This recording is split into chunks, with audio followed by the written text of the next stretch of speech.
नमस्कार, हिंदी प्रतियोगिता के यूट्यूब चैनल में आपका स्वागत है। आज हम डिस्कस करेंगे हिंदी साहित्य के टॉप 30 क्वेश्चंस जो आपके नेट, जेआरएफ, सेट और हिंदी से जुड़ी हुई जितनी भी परीक्षाएं हैं सभी के लिए बहुत ही इम्पोर्टेंट है। तो वीडियो को ध्यान से देखें और एंड तक बने रहें। तो चलिए शुरू करते हैं। पहला प्रश्न है, स्वर सुखी संप्रदाय की स्थापना का श्रेय किस कवि को जाता है? तो स्वर सुखी संप्रदाय की स्थापना का श्रेय जो है वो रामचरण दास जी को जाता है। ऑप्शन नंबर ए इसका सही आंसर है। अगला प्रश्न है, पंत और प्रसाद के प्रकृति चित्रण का सबसे बड़ा अंतर है? तो वो अंतर है, पंत के प्रकृति के सुकुमार रूप का अधिक चित्रण किया गया है, कठोर रूप का बहुत कम, जबकि प्रसाद ने दोनों रूपों का चित्रण किया है। तो ऑप्शन नंबर बी इसका सही आंसर है। अगला प्रश्न है, निम्नलिखित में से बाल कृष्ण भट्ट द्वारा रचित निबंध संग्रह है? तो बाल कृष्ण भट्ट द्वारा रचित जो निबंध संग्रह है वो है साहित्य सुमन और भट्ट निबंध माला। तो एक और दो दोनों ही इनके द्वारा रचित निबंध संग्रह है। तो ऑप्शन नंबर ए इसका सही आंसर होगा। अगला प्रश्न है, आचार्य बामन, भरत मुनि, बामह, रुद्रट आदि ने अपने अपने काव्य के प्रयोजन सिद्ध किए हैं। आचार्य बामह के अनुसार काव्य का प्रयोजन क्या है? तो आचार्य बामह के अनुसार जो है काव्य का प्रयोजन है कवि के नाम को अमर रखना। ऑप्शन नंबर ए इसका सही आंसर है। अगला प्रश्न है, चारा काटने की मशीन या टेबल लैंड किस विषय वस्तु पर आधारित कहानियां हैं? कहानियां यहाँ पे गलत लिखा है तो वर्तनी सुधार भी कर लें। कहानियां इस तरह से लिखा जाता है, यहाँ कहानियां लिख दिया है। तो इसका सही आंसर है भारत पाक विभाजन पर आधारित ये कहानियां हैं। तो ऑप्शन नंबर सी इसका सही आंसर है। अगला प्रश्न है, निम्नलिखित में से जगदीश चंद्र जैन ने रिपोर्टाज जगदीश चंद्र जैन के रिपोर्टाज हैं। तो इनके जो रिपोर्टाज हैं पैकिंग की डायरी, तो सिर्फ यही इनका एक रिपोर्टाज है। तो ऑप्शन नंबर डी इसका सही आंसर होगा, केवल एक।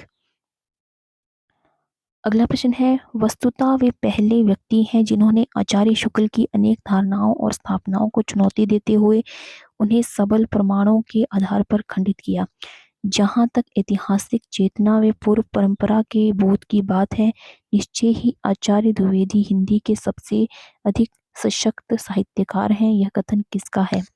तो ये कथन जो है वो गणपति चंद्र गुप्त जी का है। ऑप्शन नंबर सी इसका सही आंसर है, गणपति चंद्र गुप्त।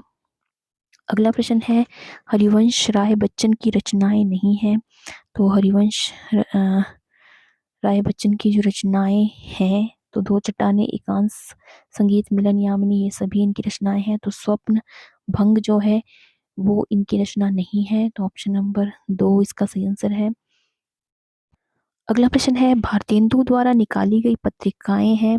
तो भारतेंदु द्वारा निकाली गई जो पत्रिकाएं हैं वो है बालबोधिनी, कविवचन सुधा और हरीश चंद्र मैगजीन। तो ये तीनों ही इनके द्वारा निकाली गई पत्रिकाएं हैं। तो ऑप्शन नंबर ए इसका सही आंसर होगा, एक, दो, तीन। अगला प्रश्न है, रस निष्पत्ति के संदर्भ में मुख्य मत है। तो इनके इसमें जो मुख्य मत है वो है कि भट्ट लोलट का उत्पत्तिवाद, शंकु का अनुमतिवाद और अभिनव गुप्त का अभिव्यक्तिवाद। ऑप्शन नंबर बी इसका सही आंसर होगा, एक, दो और चार। अगला प्रश्न है, देवनागरी लिपि की विशेषताएं हैं। तो देवनागरी लिपि की जो विशेषताएं हैं वो है, देवनागरी लिपि अक्षरात्मक है। देवनागरी लिपि में सभी ध्वनियों को अंकित करने की क्षमता है। और देवनागरी लिपि में मुख वर्ण की समस्या है तो ये नहीं है। देवनागरी लिपि में प्रत्येक ध्वनि के लिए एक निश्चित वर्ण है। तो ये भी सही है। तो ऑप्शन नंबर एक, दो, चार, ऑप्शन नंबर बी इसका सही आंसर होगा। अगला प्रश्न है, प्रेमचंद घर में है हिंदी गद्य साहित्य की किस विधा की रचना है? तो ये जीवनी है। ऑप्शन नंबर डी इसका सही आंसर होगा। अगला प्रश्न है, निम्नलिखित में से कौन सी रीति मुक्त काव्यधारा की विशेषताएं हैं? तो रीति मुक्त काव्यधारा की जो विशेषताएं हैं वो है स्वच्छंदता, आश्रयदाता की प्रशंसा, भाषा की लाक्षणिकता। तो 1, 2, 3 ऑप्शन नंबर सी इसका सही आंसर होगा। अगला प्रश्न है हर्षचरित या चीनी यानी हेनसोंग का ऐतिहासिक विवरण किस नाटक में किया गया है? तो हरिश्चंद्र तथा चीनी यात्री हेनसोंग का ऐतिहासिक वर्णन जो है वो राज्यश्री में किया गया है। ऑप्शन नंबर ए इसका सही आंसर है। अगला प्रश्न है भारतेंदु की कविता की सबसे बड़ी विशेषता है। तो इसकी सबसे बड़ी विशेषता ये है कि प्राचीन और नवीन का समन्वय इसमें किया गया है। अगला प्रश्न है रीतिकाल का कोई भी कवि भक्ति भावना से हीन नहीं है, हो भी नहीं सकता, क्योंकि भक्ति उसके लिए मनोवैज्ञानिक आवश्यकता थी। उपयुक्त कथन किसका है? तो ये कथन जो है वो डॉक्टर नागेंद्र जी का है। ऑप्शन नंबर बी इसका सही आंसर है। अगला प्रश्न है मोह मन गिरिधर कवि न अहक्यो, यह पंक्ति किस कवि की है? तो ये पंक्ति जो है वो कृष्ण दास की है। ऑप्शन नंबर बी इसका सही आंसर है। अगला प्रश्न है सूर सागर महाकाव्य ना होते हुए भी साहित्य में महाकाव्यों की समानांतर स्थान पाने का अधिकारी है, क्योंकि क्योंकि इसके पद स्वतंत्र होने पर भी प्रबंधात्मकता का गुण लिए हुए हैं। तो ऑप्शन नंबर 4 इसका सही आंसर है, डी। अगला प्रश्न है शौरसेनी नाटकों के गद्य भाग की भाषा थी। तो इसकी गद्य भाग की भाषा थी, यह विचार किसका है? तो ये विचार जॉर्ज ग्रियर्सन का है।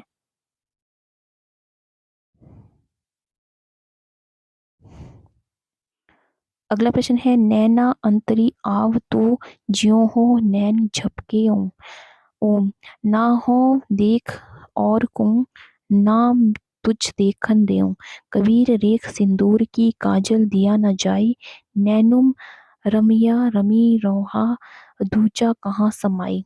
कबीर की उपयुक्त पंक्ति के मुख्य भाव हैं।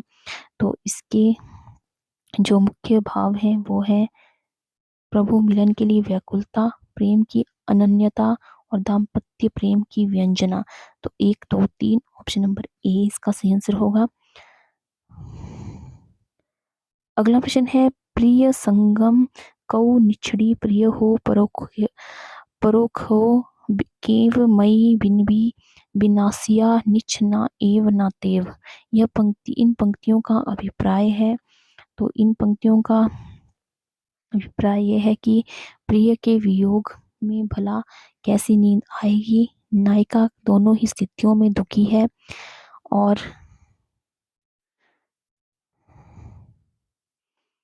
और उसे ना संयोग में नींद आती है ना वियोग में। तो ऑप्शन 2, 3 और 4 इसका सही आंसर होगा। Option number B.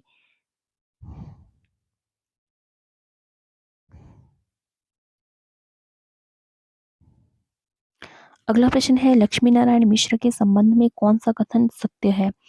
तो इनके विषय में जो सत्य कथन है वो ये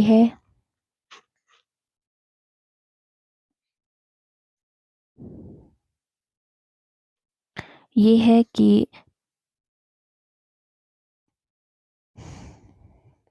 मिश्र जी समस्या प्रधान नाटकों के लिए प्रसिद्ध रहे हैं।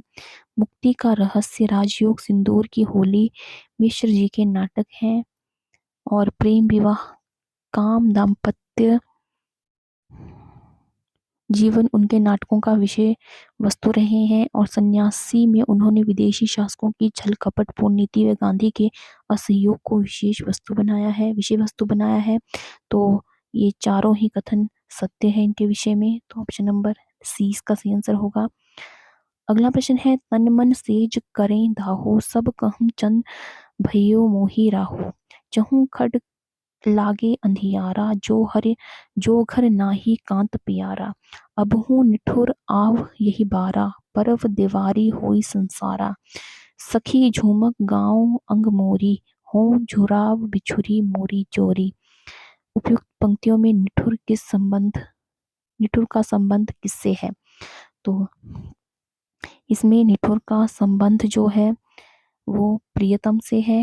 ऑप्शन नंबर 2 इसका सही आंसर है। तो केवल 2 ही इसका सही आंसर होगा। Option number D. अगला प्रश्न है, निम्नलिखित काव्य पंक्तियों का आशय है, पलटी ना बहुरा गाह जो बोछई अबहू फिरे फिरे रंग सोई सियरी अगिनी बिरहिन लिय जारा सुलगी सुलगी दगहे होई छारा। तो इन काव्य पंक्तियों का जो आशय है वो ये है कि उसका प्रियतम पलट कर लौटा नहीं है, वह विरह की आग में निरंतर जल रही है और वह सुलग सुलग कर छार हुई जा रही है। तो ऑप्शन नंबर 2, 3, 4 इसका सही आंसर होगा ऑप्शन नंबर डी। अगला प्रश्न है, एल फैल खैल भैल खलक में गैल गैल गजन की रेल पेल सैल उछलत है तारा सो तरनी धुरी धारा में लागत जिमी धारा पर पारा पारावार यों हलत है। उपयुक्त पंक्तियों में किन भावों की अभिव्यंजना हुई है? तो इन पंक्तियों में जो है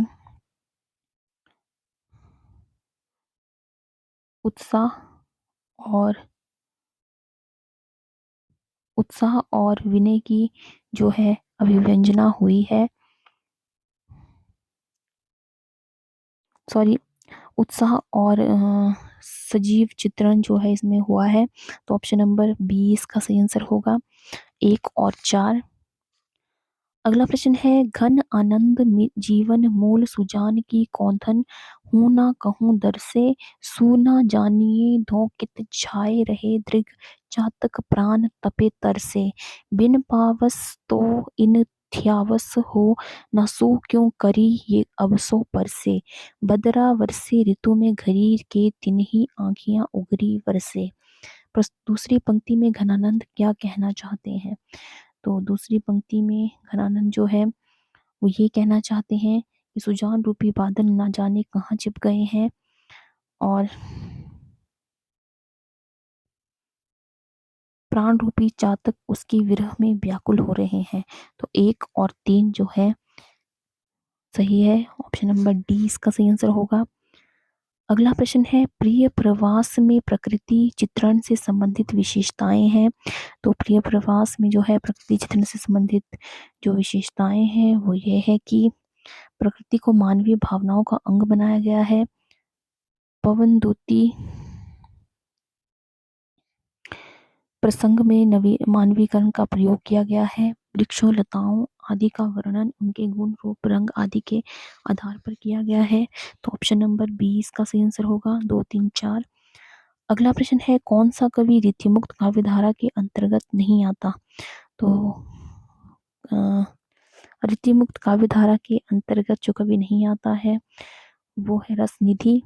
अगला प्रश्न है, गांधीवादी जीवन के मूल्य हैं। तो गांधीवादी जीवन के जो मूल्य हैं वो हैं धर्म का पालन, आत्मबल और मानवता और नैतिकता। 1, 3, 2, 4 ऑप्शन नंबर सी इसका सही आंसर होगा। अगला प्रश्न है, बाणभट्ट की आत्मकथा उपन्यास का उद्देश्य है। तो इसका उद्देश्य है नारी सम्मान की रक्षा करना और बाणभट्ट के चरित्र पर लगे लांछन को दूर करना। तो ऑप्शन नंबर डी इसका सही आंसर हो जाएगा, ए और बी। तो ये थे आज के हिंदी साहित्य से रिलेटेड 30 मोस्ट इम्पॉर्टेंट क्वेश्चंस। तो आई होप आपको ये वीडियो पसंद आया हो। तो वीडियो को लाइक और शेयर करना ना भूलें। अगर आपने चैनल को अभी तक सब्सक्राइब नहीं किया है तो चैनल को सब्सक्राइब करें और नीचे दिए हुए बेल आइकन को प्रेस करें ताकि आपको आने वाली वीडियो की नोटिफिकेशन मिलती रहे। तो आज की वीडियो में बस इतना ही। मिलते हैं एक नई वीडियो में कुछ नए प्रश्नों के साथ। तब तक के लिए जय हिंद, जय भारत।